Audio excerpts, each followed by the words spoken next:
You know, when life becomes difficult, and it's going to become difficult, the one thing that saves is turning to Allah subhanahu wa ta'ala.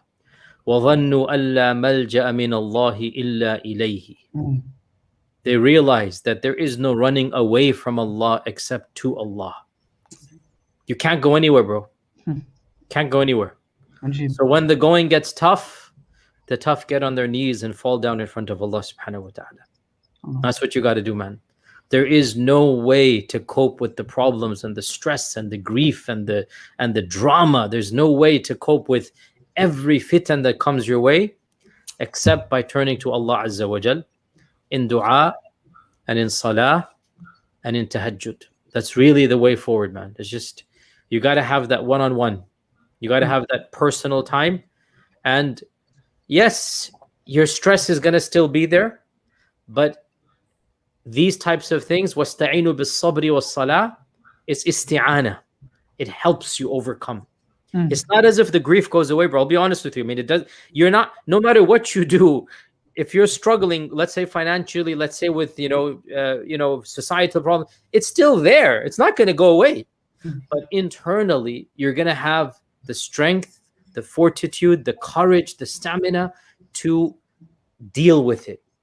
It's still there, like I said, you know what I'm saying? But now when you turn to Allah Azza wa Jal, and that turning to Allah requires, all of us have to do this, introspection, tawbah, inaba, rethinking through, why am I doing all of this? What is my genuine desire? My ikhlas, the level of ikhlas, everything, man. It's like a constant struggle all the time, right? And, as our Prophet ﷺ said, لا تتمنوا لقاء العدو. Don't desire to meet the enemy. Don't desire to have stress. We don't want to have stress. وَسَلُوا اللَّهَ الْعَافِيَةِ. And ask Allah to alleviate it. But if you are forced to meet them, فَثَبِّتُوا. Then you got to be firm, man. Like step up to the plate. So this is my philosophy. I try my best to avoid any fitan, believe it or not, despite all that's happening. I try my best to, but if it comes my way, I have no option. Like Allah has tested. This is the test from Allah Azza wa Jal. And therefore, when it comes, then we turn to Allah Azza wa Jal and dua and sabr and ikhlas, and there is no other way. This is my advice to myself and all of you, because it's the Quranic advice.